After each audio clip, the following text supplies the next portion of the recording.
Hello everyone and welcome to the Kenyon Sports Connections presentation of the Erin O'Neill Show with our special guest Danielle Elizarraraz. Thank you both for being here. Starting off, Coach, with you, a long stretch of games the past week. What did you like, what did you not like in those games?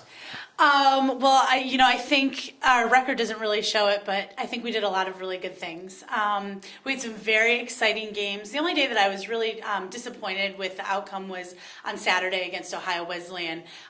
They played amazingly well. I mean, they hit the ball so well. They deserved to win those games.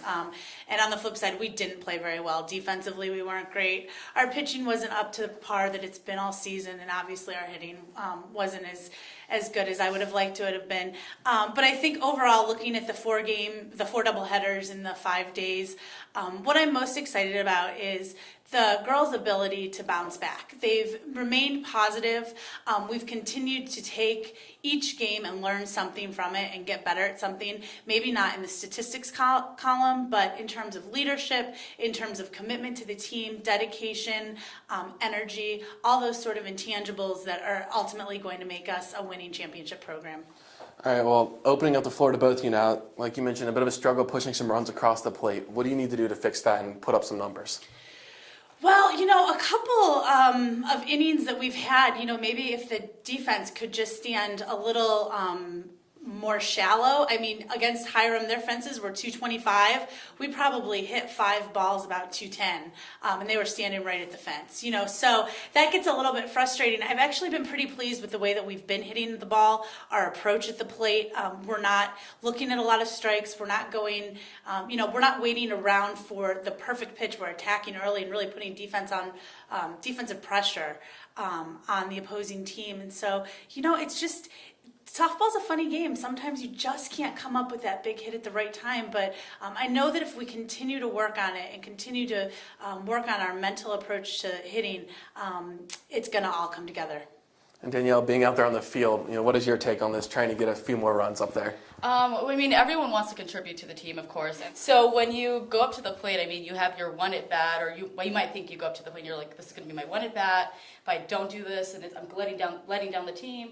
And so when you go up there, we just really need to relax, settle in, just do what we have to do, get the singles, string them together. When we're in the outfield, we get that one fly ball, that one grounder. So it's just really a matter of just settling down, I feel. All right, well, now everyone's favorite part of the show, the off-topic topic. And if you aren't in Gambia right now, all our listeners, it is snowing in April, which I know everyone here is thrilled about. So we wanted to ask, if you could control the weather for the next month, what would we be seeing? You would see us sweating our butts off. I don't care if it is 90 degrees with 100% humidity. I would be okay with that. Obviously, ideally, we'd love to have, about 75 degrees, sun shining, no clouds, but I would take anything over 60. I'd take anything over 50 at this point, to wake up and have a doubleheader against Denison, which has been canceled, and to see, a beautiful dusting. Gambier looks beautiful today. Unfortunately, it's how it should look in December, not April 15th. So, yeah. Basically anything that is above 50 degrees would be fantastic for the next month. And to the California girl. I'm from California, so anything below 50 has been a struggle for me. And so I'd love to see something at least in the 70s, some sunshine of some sort. Give me something to work with at this point. So basically Sunday. Yeah, basically Sunday would be nice. A little less wind, but... It hit Sunday and I was like, well, great, we're done. Yeah, no, definitely. No. All right, well, now you guys are hitting the final stretch here, and what do you think you need to do to win some more ball games?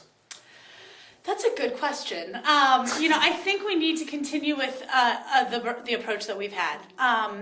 We have been in every single game, with the exception, I think, of Saturday. That was the first time where I really felt like we let things get away from us. But as the way that our record is 17-13 right now, we could very easily be, have 25 wins. We could also have more losses.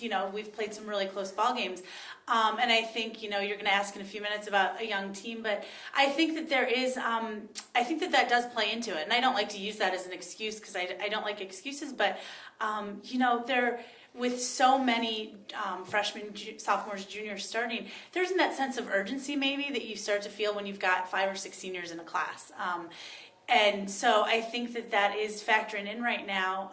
And I hope that, again, you've always got to find a positive. And what we're trying to do right now is to get in a situation where we're not coming out on the losing end of these games, these 1-run, 2-run ball games. So, I think we just have to keep doing what we're doing, stay positive, stay together as a team. And, I'm pretty hopeful that it'll work out for us. Yeah, like she said, we just really need to control the controllables, what we can. Go in with the mindset that we're going to get things done. We're going to win some ball games, be aggressive, just the basics, basically. Once we have all the pieces, but once we're able to put them together, we'll be fine, I feel. So. All right, well, I'm going to read a headline here from the website. The headline reads, "Ladies' last inning drama divvies up wins." And I believe in the article it described a certain throw from the outfield that picked off the last runner to end the ball game for the ladies as a laser. So I just want to ask both of you what you were thinking during that play. Well, it was near pitch black dark, so I was hoping that everyone was going to be able to see the ball. But this is the thing. I'm so confident in our team and their ability, physical ability, that I know that when we're in a situation, we have every chance to be successful. So when I saw that ball hit and I saw that girl rounding third, I was thinking, Nellie is going to throw her out, and she put a fantastic throw, to Molly O'Connor, who stepped up. Molly O'Connor has improved so much defensively. She caught both of those games against Otterbein. She stepped up, made that catch confidently, and put the tag. The girl made a nice slide going around her and just put the tag on. It was so exciting. I mean, it was amazing. And those are the things that we really need to continue to focus on, because we've done so many great big clutch plays like that this year. We just need to do them a little bit more often, especially on the offensive side. Well, as the person who made that throw, what were you thinking there? I wasn't thinking really. I was just kind of hoping I was throwing towards the home plate. It was pretty dark. But if you really just don't think in situations like that, and I know my roommate always told me to charge a ball like a rhino because they're powerful, they're strong, and they're speedy. So I've just took that mindset and went for it. So. Well, it worked. Yeah, it worked. It worked. And now, focusing on Nellie a little bit here, you moved up in the batting order. You were 9 last year. You moved up. Has that changed anything out there and, your mindset at the plate? It's definitely something that I have had to work on, because my mindset before going into the batter's box was just, oh, here comes a curveball, here comes a rise ball. She just did this, so I have to be ready for this. And it's really because it's number 2. I've learned that I just go in there, don't really think much at all, and just hope for the best. And I usually just think of soft toss, or like how Coach Show just throws to me, and I just swing the ball or swing the bat, hope for the best. So. And Nellie has done a great job. It's a situation where sometimes we bunt, sometimes we don't, and she really has the ability to do both. It doesn't have to be, we're not just having her in that position so she can bunt. In fact, just to tell a little story, when we were playing Otterbein, we had a suicide squeeze on, and Nellie missed the sign, and luckily she's a good enough hitter that she ripped a double down the field. I was not As our runners were taking off, and we ended up scoring 2 runs. So we were a little disappointed she missed the sign, really happy that she ripped a double down the left field line. Would not have known I missed it. The hotel bear came up to me in the dugout and was like, that was a squeeze, right? I was like, oh, sorry. So. Best missed sign ever. Exactly. And, wrapping things up, Coach, you mentioned a young team, and, Nellie, you're only a sophomore, but you've been on the field a lot. What are you trying to do to lead out there? Even if it just comes to talking in the field and supporting the pitcher and just making sure anyone who makes the smallest mistake, just say, hey, you got it next time, don't worry about it, let it go, we're going to be fine. Just any support I can give, really, is what I would basically do to help.